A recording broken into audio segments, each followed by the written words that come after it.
Hello students आपण समस्त को साइकोलॉजी ऑनर्स क्लास को स्वागत।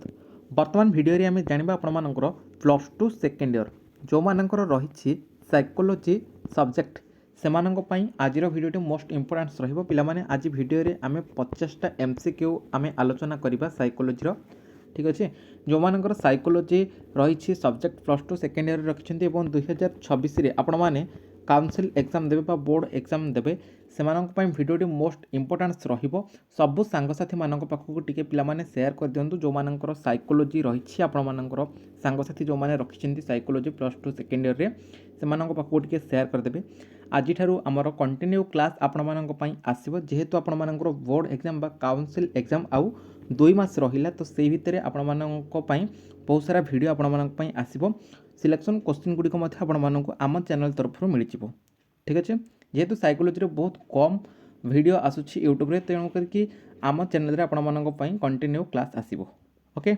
संध्या समय ही आपर वीडियो आसो आपने देखिए ओके जो दिन मुझे आपण वीडियो आणुची आपने ही पढ़ंतु सेतिक को ही प्रैक्टिस करंतु देखिए आराम से आपण मानकर बहुत भल मार्क रहिबो किछि व्यस्त हवा आवश्यक नहीं ठीक अच्छे 70 मार्क ये हम आपर एग्जाम तो आपण मानकर बहुत ही भल मार्क आसो 30 मार्क आप तो प्राक्टिकल जाऊँगी सी अलग कथा ओके तो किसी व्यस्त हवा दरकार नहीं जहाँ भी इंपोर्टेंट क्वेश्चन देवी आपको से सब क्वेश्चन ही आपर आसो सिलेक्शन क्वेश्चन गुड़िक ओके व्यस्त हवा किसी आवश्यक नहीं आ चैनल जो मैंने नुआ कर चैनल को सब्सक्राइब करदे पाखे थोड़ा नोटिफिकेशन बटन को ऑल रे सेट करदे जहाँद्वारा कि जितेबाला ए टाइप किसी इंपोर्टेंट अपडेट्स देवी सर्वप्रथम नोटिफिकेशन आपण पाखे पहुँची पार ठीक अच्छे 50टा MCQ आम आलोचना करवा ठीक अच्छे आउ वीडियो को यदि क्लिक करके आपने फास्ट टू लास्ट पर्यंत देखिए ओके कहीं भी स्किप करेंगे स्किप कले जानीपर इंपोर्टेंट क्वेश्चन गुड़िक 50टा MCQ टिके समय लगे किंतु आम धैर्यर सहित फास्ट टू लास्ट पर्यंत देखा ओके स्किप करवा निजे ही जानीपर प्रथम क्वेश्चन आलोचना करवा फास्ट क्वेश्चन पे देखो फास्ट क्वेश्चन देखिए मनोविज्ञान क्या कहुए चारिटा ऑप्शन देछि मुझे आपको कहीदे ये 4टी ऑप्शन आपण मैंने पढ़ी दिंतु तापर जाकि उत्तरटा जानीदेवे ठीक अच्छे उत्तर ये देखा पूर्व आपजे देखूँ कि ये 4टा ऑप्शन आपको आसूसी ना ना जदि आपने आज पर्यंत ठीक रे पढ़ुते तो निहाती भाव आपको आसूब जदिओ आसूना ताल बेटर हम आपने सब खातार लिखि दिंतु आपको बेटर हम ठीक अच्छे ये उत्तर आपंपाई आनी माने क्वेश्चन विथ तार MCQ तार विथ आंसर आपंपाई आनी ओके देखो ताहले कौन देला मनोविज्ञान क्या कहुए फास्ट तो देला देहर अध्ययन ऑप्शन बी देला समाजर अध्ययन ऑप्शन सी मन प्रक्रिया और व्यवहार वैज्ञानिक अध्ययन ऑप्शन डी देला पशुर अध्यापन सठिक उत्तर हो कौटा ऑप्शन सी जोटा कि मन प्रक्रिया और व्यवहार वैज्ञानिक अध्ययन ठीक अच्छे नेक्स्ट 2 नंबर क्वेश्चन देखा 2 नंबर क्वेश्चन पे साइकोलॉजी शब्दटी क्यों भाषारू आसी साइकोलॉजी शब्दटी को भाषारू आसी ऑप्शन ए देला लैटिन ऑप्शन बी देला ग्रीक ऑप्शन सी देला संस्कृत ऑप्शन डी देला कौन इंग्राजी सठिक उत्तर कौट ऑप्शन बी जोटा कि ग्रीक ओके नेक्स्ट तापर देखो क्वेश्चन नंबर 3 देखा मनोविज्ञान पिता किए फ्रॉइड पावलोव ऑप्शन सी देला विलहेल्म वुंट ऑप्शन डी दी स्किनर किए ऑप्शन सी हो विलहेल्म वुंट है यहाँ वुंट हम यहाँ वुंट हो ठीक अच्छे आपण मैंने जानी ओके टिके ऑप्शन रो टिके आप झलक पाइले मैंने सेटा ही आपर आंसर हो ओके नेक्स्ट 4 नंबर क्वेश्चन पे देखा कौन देखिए प्रथम मनोवैज्ञानिक प्रयोगशाला क्योंठी स्थापित होता option A America option B देला फ्रांस ऑप्शन सी देला जर्मनी ऑप्शन डी देला इंग्लैंड कोठे ऑप्शन सी कौन ना जर्मनी कोठे लिप्जिग यूनिवर्सिटी आमर जो थिला लिप्जिग विश्वविद्यालय नुहे कि सेठी व्यवहार कहले कौन बुझे तुम देखो फास्ट देखिए मनर भाव नेक्स्ट देला दृश्यमान कार्यकलाप नेक्स्ट स्वप्न ऑप्शन डी देला भावना आंसर हो कौटा ऑप्शन बी दृश्यमान कार्यकलाप ओके तापर देखिए मन प्रक्रियार उदाहरण क्योंटी उदाहरण देखा फास्ट तो देला चलवा नेक्स्ट देखिए खाइबा तापर देखिए चिंता तापर देखिए दौड़ा कौटा मन प्रक्रियार गोटे उदाहरण होमर कौन ना चिंता ओके नेक्स्ट तापर आसला क्वेश्चन नंबर 7 मनोविज्ञान क्यों प्रकार विज्ञान ये देला कौन ना भौतिक विज्ञान, गोटे देला रसायन विज्ञान, नेक्स्ट देछि व्यवहार विज्ञान, तापर देछि गणित। को प्रकार विज्ञान? ऑप्शन सी आमर व्यवहारिक विज्ञान है। तापर देखा 8 नंबर क्वेश्चन कौन देछि निज मन को निजे अवलोकन करने को कौन कहुए है? परीक्षण ना अवलोकन? ऑप्शन सी देला आत्मनिरीक्षण, ऑप्शन डी देला साक्षात्कार। कौन कहुए? आत्मनिरीक्षण बोली कहुए। तापर व्यवहारवादर प्रतिष्ठाता किए? व्यवहारवादर प्रतिष्ठाता किए? ऊंट। एटा ऊंट हम है कि एटा ऊंट बा जदिओ भोंट देछि आमे ताहले पढ़िबा कौन ना भोंट। आमर आंसर दरकार एटा तो नुह है आम जानी समस्ते। ऑप्शन बी देला फ्रॉयड, ये भी नुह। ऑप्शन सी देला कौन जॉन बी वाटसन। तापर आपन देला कौन ऑप्शन डी स्किनर है। एटा तो जॉन बी वाटसन हेनी मध्य एटा हम कौन जेबी वाटसन नुह कि जेबी वाटसन।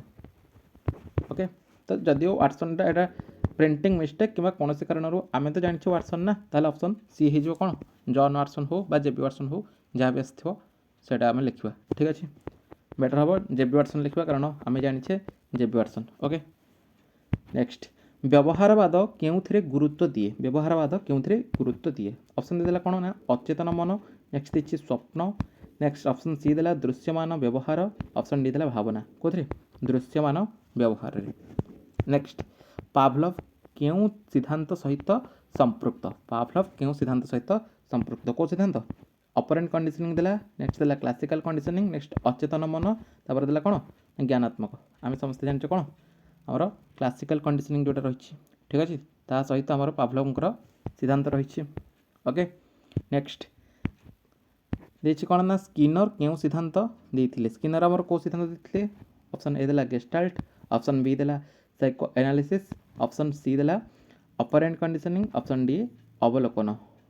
ऑप्शन सी जोटा कि ऑपरेंट कंडीशनिंग ता सहित स्किनर आमर सिद्धांत रही नुह कि। नेक्स्ट तापरे पुनर्बलन कहले तुम कौन बुझ? पुनर्बलन कौन? ऑप्शन देला व्यवहार कमाइबा, व्यवहार बढ़ाइबा, शिक्षा बंद करवा, भय। और कौन पुनर्बलन कहले व्यवहार बढ़ाइबा है कि पे इंपोर्टान्स क्वेश्चन गुड़िक समस्ते टिके देखीदे केमती कौन क्वेश्चन आपंकर रोचे है कि। नेक्स्ट देखिए गेस्टाल्ट मनोविज्ञान मूल धारणा कौन? ऑप्शन ए देला अंश इक्वाल टू संपूर्ण, ऑप्शन बी देखिए संपूर्ण अंश ठारू बड़, ऑप्शन सी देला मन अग्राह्य, ऑप्शन डी देला व्यवहार अग्राह्य। कोड़ा ऑप्शन बी जोटा कि आपर संपूर्ण अंश ठारू बड़ रहिबो। ठीक अच्छे अचेतन मन धारणा किए देथिले? अचेतन मन धारणा किए देथिले? किए देथिले? ऊंट, पावलोव, फ्रॉयड, वाटसन। किए आमर अचेतन विषय रे धारणा देथिले फ्रॉयड है। नेक्स्ट 16 नंबर क्वेश्चन देखा कौन देखिए ज्ञानात्मक दृष्टिकोण क्यों गुरुत्व दिए? ज्ञानात्मक दृष्टिकोण क्यों गुरुत्व दिए? भय, ऑप्शन बी देला चिंता और स्मृति, ऑप्शन सी देला कौन रोग, ऑप्शन डी देला पुनर्बलन। कोटा चिंता और स्मृति जो आमर सठिक उत्तर है। शिक्षा कहले तुम मैंने कौन बुझ? जन्मजात गुण, ऑप्शन बी देला अभिज्ञतार व्यवहार स्थायी परिवर्तन, ऑप्शन सी देला भय, ऑप्शन डी देला स्वप्न। कोटा आमर आसीज आंसर ऑप्शन बी अभिज्ञतार व्यवहार स्थायी परिवर्तन। ठीक अच्छे नेक्स्ट तापर कौन देखिए 18 नंबर क्वेश्चन ये देखा। 18 नंबर क्वेश्चन पे मैंने देला मनोविज्ञान प्रधान विषय कौन? मनोविज्ञान प्रधान विषय कौन? ठीक अच्छे शरीर, नेक्स्ट ऑप्शन बी देला समाज, ऑप्शन सी देला व्यवहार और मन प्रक्रिया, ऑप्शन डी देखिए संस्कृति। ठीक है ऑप्शन सी हो सठिक उत्तर जोटा कि आपर रही व्यवहार और मन प्रक्रिया। पिला माने एठी आपण मानकर मु पैटर्नटा आपण मानक पई आ कहलिनी आपण माने समस्त जानिथिबे जेहेतु आसिकी आपण माने वर्ष शेष रे पहुंचलेनी तेणु करी कि पूर्वर तो आपण मानक पई वीडियो आसुनथिला। ओके तो वर्ष शेष रे पहुंचलेनी समस्त पैटर्नटा आपण माने जानि देथिबे नो कि पैटर्न आपण मानकर केमति कोन आसीबो सेटा आपण माने जानि देथिबे। आमे जदि देखिबा मोटामोटी भाबरे हमर अधिकांश एमसीक्यू गुडिक आसीबो नो कि तेणु करी आमे एमसीक्यू ऊपर अधिक टिके फोकस दबा आ लॉन्ग क्वेश्चन आपण मानकर पूरा 100% सिलेक्शन क्वेश्चन गुडिक आपण मानक मु देइ देबी हैला एबे ठारू देइ देबी मु जेतरा भी लॉन्ग क्वेश्चन आपण मानक देबी आसंता काली। ठीक अच्छे आसंता काली ठारू आपण मानक देइ देबी सबु दिन गोटे गोटे आपण माने लॉन्ग क्वेश्चन पढ़िथिबे देखिबे 5 मार्क बा 6 मार्क आपण मानक जो रही लॉन्ग क्वेश्चन गुडिक आराम से हो किसी असुविधा ना आउ सबुदिन जेतिक भी आपंकर आसो सर्ट क्वेश्चन मीन्स आप एमसीक्यू क्लास आपर सर्ट क्वेश्चन आउ जहाँ रहा से सब आपको कहीदेवी ठीक अच्छे लंग क्वेश्चन पढ़ते आप सर्ट क्वेश्चन हो बाकी 1 मार्क जो दिन जी भी आलोचना होती पढ़ते आराम से है आराम से हो किसी व्यस्त हवा दरकार नहीं ओके। तो पूर्व केवल आम +3 पिलाମାନଙ୍କର क्लास होता बर्तमान आपण वीडियो आसूसी जेहेतु आपण वीडियो आसूसी यूट्यूब रे आम जब देखा साइकोलोजी सब्जेक्ट को लेकिन बहुत सारा वीडियो आपण आसूना बहुत कम वीडियो आपण आसूचे ठीक अच्छे आम चैनल केवल केवल आपर साइकोलोजी सब्जेक्ट ही वीडियो आसो ओके। तो देखो मनोविज्ञान लक्ष्य नुहे कौटा आम देखा प्रथमतः ये देला वर्णना सेकेंडरी आमर दी व्याख्या ऑप्शन सी दी पूर्वानुमान ऑप्शन डी दी पूजा एमध्यु केउटा नुहे लक्ष्य नुहे कौटा नुहे पूजा पूजा पुणी कौन पूजा तो ये मनोविज्ञान रिलेटेड ही नुहे वर्णना गोटे रही व्याख्या गोटे रही पूर्वानुमान रही तेणु पूजाटा ये कौन प्रकार मनोविज्ञान गोटे लक्ष्य ही नुहे। तापर ऑप्शन सरीगला आमर 20 नंबर क्वेश्चन देखिए पे कौन देखिए 20 नंबर क्वेश्चन देला व्यवहार को देखी अध्ययन करने को कौन कहुए व्यवहार को देखी अध्ययन करने को कौन कहुए परीक्षण बोली कहुए ना अवलोकन बोली कहुए ना साक्षात्कार बोली कहुए ना आत्मनिरीक्षण बोली कि कहुए ऑप्शन बी आमर अवलोकन बोली कि कहुए है। तापर नेक्स्ट देखा मनोविज्ञान रे शुद्ध विज्ञान कहले कौन बुझ बा शुद्ध विज्ञान कौन एमती क्वेश्चन आसो है कि ताले क्वेश्चन देखा कौन देखिए ऑप्शन ना आमर दी व्यवहारिक प्रयोग ऑप्शन बी देला केवल ज्ञान वृद्धि पर अध्ययन ऑप्शन सी देला चिकित्सा ऑप्शन डी देला शिक्षा। तो आमर शुद्ध विज्ञान जदि आम कहवा ताहले केवल ज्ञान वृद्धि पर अध्ययन युड़िक आपणकर कौटा ना शुद्ध विज्ञान कहले आम बुझे कौन ना केवल ज्ञान वृद्धि पर अध्ययन है। 21 नंबर सरला 22 नंबर देखा 22 नंबर पिलाने देखिए क्वेश्चन देला व्यवहार को मापिबा को कौन कहुए व्यवहार को मापिबा को कौन कहुए मापिबा को माने आमर मापन बोलिकी कहुए ठीक अच्छे मापन ये देखो ये ऑप्शन बी देखिए मापन है वर्णना 2 रे देला मापन ऑप्शन सी देला व्याख्या ऑप्शन डी देला पूर्वानुमान ताले कोडा ऑप्शन बी मापन बोली आम जानिबा ठीक अच्छे। तापरे मनोविज्ञान रे निष्पक्षता कहले तुम्हें कौन बुझ निष्पक्षता कौन है पक्षापात तापर ऑप्शन बी देला भावना ऑप्शन सी देला निष्पक्ष अध्ययन ऑप्शन डी देला धारणा ऑप्शन सी आंसर हो आपंकर कौटा ना निष्पक्ष अध्ययन ठीक अच्छे। तो आपण मान पाखे माने एमसीक्यूर सेमती किसी गाइड पिला माने आसुनी स्पेशल गाइड किसी आपण मानकर आसुना है जहाँ भी आपण मान एबे आसुची 1 मार्क क्वेश्चन गुड़िक एमसीक्यू क्वेश्चन गुड़िक रही सबको आपण मैंने पढ़ापढ़ी करेंगे है आउ जहाँ आपण पाखे गाइड नोट बुक जहाँ भी रही से पढ़े बट एसबू आपटे देखीदे कारण एमध्य किसी क्वेश्चन आपर आसीज ताले कौन ना आपण मैंने लिखिपारे ओके। मनोविज्ञान केउं पद्धति रे नियंत्रित परिस्थिति थाए को पद्धति रे नियंत्रित परिस्थिति आमर रही ऑप्शन ए दी अवलोकन ऑप्शन बी देला साक्षात्कार ऑप्शन सी देला परीक्षण ऑप्शन डी देला कौन ना आत्मनिरीक्षण ऑप्शन सी हो परीक्षण जोटा कि सठिक उत्तर है। तापरे 25 नंबर आलोचना करवा 25 नंबर क्वेश्चन आमर कौन देखिए ना मनोविज्ञान रे पूर्वानुमान अर्थ कौन पूर्वानुमान अर्थ कौन गतकाली ना वर्तमान ना आगामी व्यवहार अनुमान ना स्मृति कौटा हो आगामी व्यवहार अनुमान को आम पूर्वानुमान बोलिकी कही था पूर्वानुमान अर्थ होछि आगामी व्यवहार अनुमान ठीक अच्छे। नेक्स्ट तापरे 26 नंबर क्वेश्चन पिला माने देखिबा 26 नंबर क्वेश्चन देखिए मनोविज्ञान केउं लक्ष्य आचरण वर्णना करे मनोविज्ञान केउं लक्ष्य आचरण वर्णना करे ऑप्शन ए देला व्याख्या ऑप्शन बी देला वर्णना ऑप्शन सी देला नियंत्रण ऑप्शन डी देला कौन ना पूर्वानुमान ऑप्शन बी वर्णना हमर सठिक उत्तर।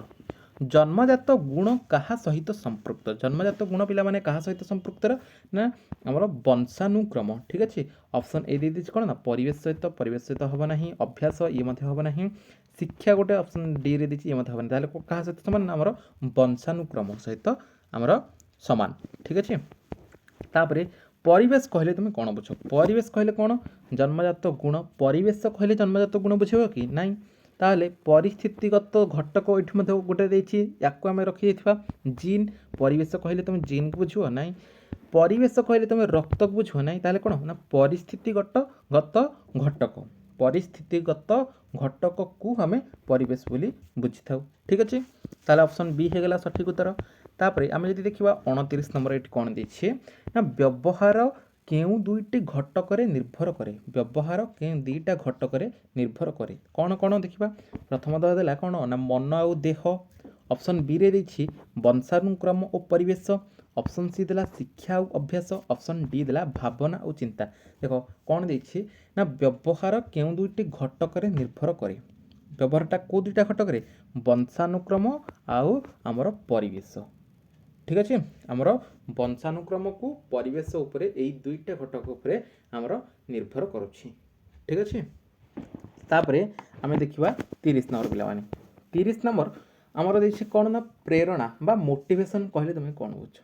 ମୋଟିଭେସନ୍ ଭୟ, ମୋଟିଭେସନ୍ ମାନେ କ'ଣ ଭୟ, ମୋଟିଭେସନ୍ ମାନେ ଦୁଃଖ, ମୋଟିଭେସନ୍ ମାନେ ରୋଗ ନାହିଁ, ତାହେଲେ କ'ଣ ନା ମୋଟିଭେସନ୍ ମାନେ ଆମର ହେଉଛି କାର୍ଯ୍ୟ କରିବାର ଉତ୍ସାହ। ଠିକ୍ ଅଛି, ଆମେ କହୁନା ସେ ତାକୁ ମୋଟିଭେସନ୍ ଦେଉଛନ୍ତି ବା ସେ ଜଣେ ମୋଟିଭେସନାଲ୍ ସ୍ପିକର, ତେଣୁ ତାହେଲେ କ'ଣ ଅଭିପ୍ରେରଣା, କାର୍ଯ୍ୟ କରିବାର ଗୋଟେ ଉତ୍ସାହ ହେଲା, ତାକୁ ଆମେ ମୋଟିଭେସନ୍ ବୋଲିକି ଆଖ୍ୟା ଦେଇଥାଉ। ଠିକ୍ ଅଛି, ତାପରେ ଆମେ ଯଦି ଦେଖିବା ଭାବନାର ଗୋଟେ ଉଦାହରଣ, ଭାବନାର ଉଦାହରଣ କ'ଣ ହେବ, ଚିନ୍ତା, ଚିନ୍ତା ଗୋଟେ ଭାବନା, ତାପରେ ସ୍ମୃତି, ସ୍ମୃତି ଗୋଟେ ଭାବନାର ଉଦାହରଣ କି, ନେକ୍ସଟ ହେଲା ଖୁସି, ସେଇଟା ଗୋଟେ ଭାବନାର ଉଦାହରଣ କି, ଶିକ୍ଷା ତାହା ଗୋଟେ ଭାବନାର ଉଦାହରଣ କି। ହଁ, ହୁଏତ ଆମେ ଚିନ୍ତା କରିପାରିବା, ସ୍ମୃତି କୌଣସି ପ୍ରକାର ସ୍ମୃତିକୁ ମନେ ପକାଇ ପାରିବା, ଖୁସି ଆମର ମାନେ ଇମୋସନ୍ସ ଅଛି, ଆମେ ଖୁସି ହେବା, ଦୁଃଖୀ ହେବା, ବା ଶିକ୍ଷା ଆମେ ଗ୍ରହଣ କରିବା, କିନ୍ତୁ ଏଠି ସେ କ'ଣ ଦେଇଛି ନା ଭାବନାର ଗୋଟେ ଉଦାହରଣ, କେଉଁଟା ଭାବନାର ଉଦାହରଣ ହେଉଛି ଆମେ ଖୁସି ହେବାଟା ହେଲା।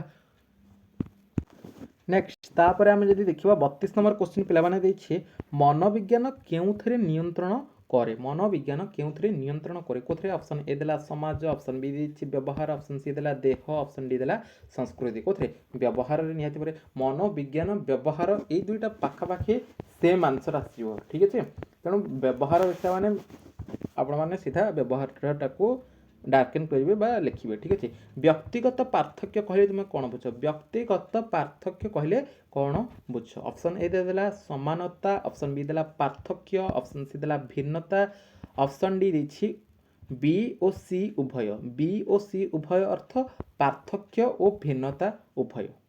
ତାହେଲେ କ'ଣ ବ୍ୟକ୍ତିଗତ ପାର୍ଥକ୍ୟ ନିଶ୍ଚିନ୍ତ ଭାବରେ କେଉଁଟା ଅପସନ୍ ଡି ହେଇଯିବ, ବି ଆଉ ସି ଉଭୟ। କାହିଁକି ନା ପିଲାମାନେ ଦେଖନ୍ତୁ ଏଇଠି ଦେଇଦେଲା କ'ଣ ନା ବ୍ୟକ୍ତିଗତ ପାର୍ଥକ୍ୟ କହିଲେ କ'ଣ ବୁଝୁଛେ, ପାର୍ଥକ୍ୟ ବୋଲି ଆମେ ବୁଝୁଛେ, ବ୍ୟକ୍ତିଗତ ପାର୍ଥକ୍ୟ କହିଲେ କ'ଣ ବୁଝୁଛେ ନା ଡିଫରେନ୍ସ ବା ଭିନ୍ନତା ବୋଲି ଆମେ ବୁଝୁଛେ। ଠିକ୍ ଅଛି, ସମାନତାଟା କ'ଣ ହେବ, ପାର୍ଥକ୍ୟ ପରା ଦେଲା, ସମାନତା କ'ଣ, ସମାନତା ମାନେ ଉଭୟ ସମାନ ହେଇଥିବେ, ପାର୍ଥକ୍ୟ ମାନେ ପାର୍ଥକ୍ୟ ରହିବ, ଏପଟେ ବ୍ୟକ୍ତିଗତ ପାର୍ଥକ୍ୟ ଅର୍ଥ ଡିଫରେନ୍ସ, ସେମାନେ ଦୁଇ ଜଣଙ୍କ ଭିତରେ ଭିନ୍ନତା ମଧ୍ୟ ରହିବ, ତେଣୁ ଉଭୟ ପାର୍ଥକ୍ୟ ଆଉ ଭିନ୍ନତା ମାନେ ଅପସନ୍ ବି ଅପସନ୍ ସି ଦୁଇଟା ଯାକ। ତାହେଲେ ଏଇଠି କ'ଣ ଡିରେ ଦେଇଛି ଆମର ବି ଓ ସି ଉଭୟ, ତାହେଲେ ସଠିକ ଉତ୍ତର ହେଇଯିବ କେଉଁଟା ନା ଅପସନ୍ ଡି ବି ଓ ସି ଉଭୟ ହେଲା। ନେକ୍ସଟ ଯଦି ଦେଖିବା ମନୋବିଜ୍ଞାନର ଅଧ୍ୟୟନ କ୍ଷେତ୍ରକୁ ଡ୍ୟାସ୍ କୁହାଯାଏ, ମନୋବିଜ୍ଞାନର ଅଧ୍ୟୟନ କ୍ଷେତ୍ରକୁ କ'ଣ କୁହାଯାଏ, ଲକ୍ଷ୍ୟ ବୋଲି କୁହାଯାଏ ନା ପରିସର ବୋଲି କୁହାଯାଏ ନା ପଦ୍ଧତି ବୋଲି କୁହାଯାଏ ନା ବିଷୟ ବୋଲି କୁହାଯାଏ, ପରିସର। ଠିକ୍ ଅଛି, ତାର ପରିସର ବୋଲିକି କୁହାଯାଏ, ଯେଉଁ ଆମର ତାର ସ୍କୋପ୍। ଠିକ୍ ଅଛି, ବା ଆମେ ପରିସର ବୋଲି କହିପାରିବା ହେଲା। ନେକ୍ସଟ ତାପରେ ଆମେ ଯଦି ଦେଖିବା ଏଠି 35 ନମ୍ବର କ୍ୱେଶ୍ଚିନ୍ ଆପଣମାନଙ୍କର ଦେଇଛି ଗବେଷଣାର ପ୍ରଥମ ପଦକ୍ଷେପ କ'ଣ, ଗବେଷଣାର ପ୍ରଥମ ପଦକ୍ଷେପ କ'ଣ, ଧାରଣା ନା ପରୀକ୍ଷଣ ନା ଅବଲୋକନ ନା ନିଷ୍କର୍ଷ, କେଉଁଟା ଅବଲୋକନ ହେଇଯିବ ସଠିକ୍ ଉତ୍ତର ହେଲା। ତାପରେ 36 ନମ୍ବର କ୍ୱେଶ୍ଚିନ୍ ଦେଖିବା ପରୀକ୍ଷଣ ଯୋଗ୍ୟ ଅନୁମାନକୁ କ'ଣ କୁହାଯାଏ, ପରୀକ୍ଷଣ ଯୋଗ୍ୟ ଅନୁମାନକୁ କ'ଣ କୁହାଯାଏ, ସିଦ୍ଧାନ୍ତ କୁହାଯାଏ ନା ଧାରଣା କୁହାଯାଏ ନା ଉପକଳ୍ପନା କୁହାଯାଏ ନା ନିୟମ ବୋଲି କୁହାଯାଏ, କେଉଁଟା ଉପକଳ୍ପନା ବୋଲି କୁହାଯାଏ ହେଲା। ଆସୁଥିବ ଆପଣମାନଙ୍କୁ ପ୍ରାୟତଃ, କାହିଁକିନା ବର୍ଷ ଶେଷରେ ଆପଣମାନେ ଆସିକି ପହଞ୍ଚିଲେଣି, ଆଜି ପର୍ଯ୍ୟନ୍ତ ଆପଣମାନେ ବିଭିନ୍ନ ମାନେ କୋଚିଂ ସେଣ୍ଟର ଯାଉଛନ୍ତି, କଲେଜରେ ଆପଣମାନଙ୍କର କ୍ଲାସ୍ ହେଉଛି। ଠିକ୍ ଅଛି, ତ ଆପଣମାନେ ମେ ବି ସବୁ କୋଶ୍ଚିନ୍ ଆସୁଥିବ ଆପଣମାନଙ୍କୁ। ଗବେଷକ ଯାହାକୁ ପରିବର୍ତ୍ତନ କରେ, ଗବେଷକ ଯାହାକୁ ପରିବର୍ତ୍ତନ କରେ ତାକୁ କ'ଣ କୁହାଯାଏ, ନିର୍ଭରଶୀଳ ଚଳ ବୋଲି କହିବା ନା ସ୍ୱାଧୀନ ଚଳ ବୋଲି କହିବା ନା ନିୟନ୍ତ୍ରିତ ଚଳ ବୋଲି କହିବା ନା ଫଳାଫଳ ବୋଲି କହିବା, କ'ଣ କହିବା, ସ୍ୱାଧୀନ ଚଳ ବୋଲି ପିଲାମାନେ କହିବା। ଠିକ୍ ଅଛି, ଗବେଷକ ଯାହାକୁ ପରିବର୍ତ୍ତନ କରେ ତାକୁ ଆମେ ସ୍ୱାଧୀନ ଚଳ ବୋଲି କହିବା। ତାପରେ ଆମର 38 ନମ୍ବର କ୍ୱେଶ୍ଚିନ୍ ଦେଇଛି ପରିଣାମ ରୂପେ ଯାହାକୁ ମପାଯାଏ ତାକୁ କ'ଣ କୁହାଯାଏ, ପରିଣାମର ରୂପେ ଯାହାକୁ ଆମେ ମାପିବା ତାକୁ କ'ଣ କହିବା, ତାକୁ ନିର୍ଭରଶୀଳ ଚଳ ବୋଲିକି କହିବା। ଠିକ୍ ଅଛି, ଏଠି ସ୍ୱାଧୀନ ଚଳ ରହିଛି, ନିର୍ଭରଶୀଳ ଚଳ ରହିଛି, ଉପକଳ୍ପନା ରହିଛି, ପଦ୍ଧତି ବୋଲି ରହିଛି, ତାହେଲେ କ'ଣ କହିବା ନିର୍ଭରଶୀଳ ଚଳ ବୋଲିକି କହିବା ହେଲା। 39 नंबर क्वेश्चन देखो कौन देखिए 39 नंबर क्वेश्चन पे देला टिके अच्छा ना कौन ना व्यवहार व्याख्या करने लक्ष्य व्यवहार व्याख्या कर लक्ष्य कौन वर्णना ना व्याख्या पूर्वानुमान ना नियंत्रण व्यवहार को व्याख्या करने अर्थ व्याख्या ओके व्यवहार नियंत्रण कर लक्ष्य नियंत्रण माने कौन नियंत्रण एका ताले कौन पूजा वर्णना हेनी नियंत्रण सठिक उत्तर व्याख्या व्याख्या हेनी व्याख्या कर लक्ष्य व्याख्या नियंत्रण कर लक्ष्य नियंत्रण मन रखते है मनोविज्ञान अन्य एक लक्ष्य कौन मनोविज्ञान अन्य एक लक्ष्य कौन पूर्वानुमान भय स्वप्न आचार भय स्वप्न आचार टोटाली हम ना पूर्वानुमान सठिक उत्तर है नेक्स्ट 42 नंबर क्वेश्चन देखा मनोविज्ञान केबे विज्ञान रूप में परिचित है केबे विज्ञान रूप में परिचित है 1879 है ये डेटा केबे भी भूल है ये सब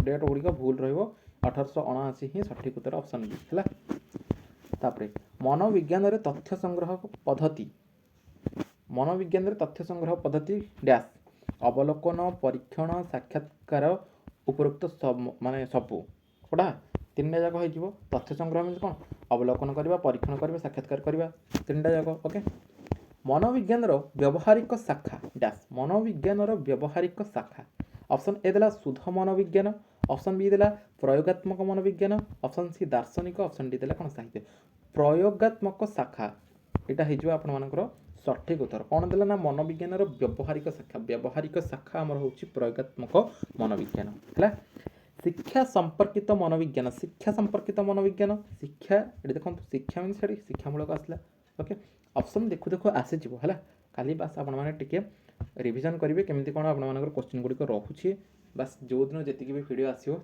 देखीदे आराम से है क्लिनिकाल आमर शिक्षामूलक शिल्प सामाजिक कोटा उत्तर हो शिक्षामूलक है आपण मान पाखे बहुत सारा मटेरियल्स थी है बहुत सारा मटेरियल्स थो विभिन्न प्रकार कोचिंग सेंटर गुड़िक प्रायतः पिलाने जाऊँगी बुक्स रही विभिन्न प्रकार गाइड्स रही तो मटेरियल्स गुड़िक रही बट एत सारा क्वेश्चन से मे भी आवेलेबल नथिबो ठीक अच्छे एतिक देखिए आपने जमी पढ़ापढ़ी करमती पढ़ापढ़ी करेंगे मना करनी आपने पढ़ापढ़ी करेंगे बट ये किसी क्वेश्चन आपने देखिए मे भी ये किसी क्वेश्चन आप आसीज ये ही आपर से साइकोलोजी बही जोटा भी पढ़ुं सेकेंड ईयर से साइकोलोजी बही ही ये सब क्वेश्चन गुड़िक आप रही है से माने सीएचएससी आपर जो रही है सीएचएससी प्रश्न गुड़िक ओके मानसिक रोग अध्ययन करे डैश शिक्षामूलक सामाजिक क्लिनिकाल तापर देखिए शिल्प मानसिक रोग क्या सहित ये मैच हो देखिए टे क्लिनिकाल सहित निहाती भाव में ऑप्शन सी सठिक उत्तर हो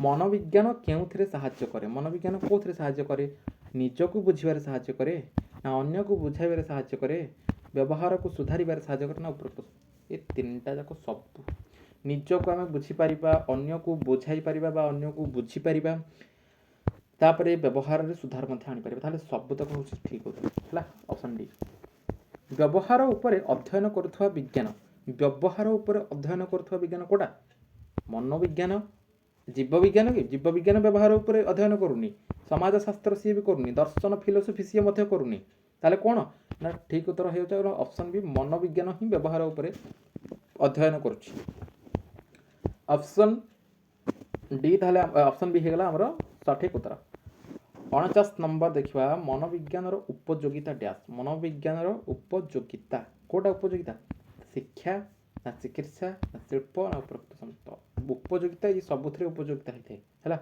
ऑप्शन डी हो ठीक उत्तर तापर आम देखा लास्ट क्वेश्चन पाने यहाँ देखा क्वेश्चन कौन देखिए जानी वीडियोटा बहुत लंग हो पाखापाखि 24-25 मिनट होगा मनोविज्ञान मनुष्य सहित क्या अध्ययन करे मनोविज्ञान मनुष्य सहित क्या अध्ययन करे केवल मनुष्य को केवल पशु को मनुष्य और उभय पशु को केवल शिशु को क्या मनुष्य और पशु उभय है पे ये थी आपर 50टा MCQ क्वेश्चन जोटा कि +2 सेकेंड ईयर साइकोलोजी जो मान रही जो मैंने साइकोलोजी सब्जेक्ट रखी से ये क्वेश्चन समस्त को कहि जो +2 छात्र कि छात्री हाबुड़े यही भिडियोटी पड़ुछि निहाती भाव में आपणकर सांगसाथी कॉलेज जो ग्रुप हो सेयर कर दिंतु हाँ जो मानकर साइकोलोजी सब्जेक्ट रही जो मैंने साइकोलोजी रखी है କାରଣ 2026 ଆଉ 2 ମାସ ରହିଲା ଆପଣମାନଙ୍କର 2026ରେ ଯେଉଁ ବୋର୍ଡ଼ ଏକ୍ଜାମ୍ ଦେବେ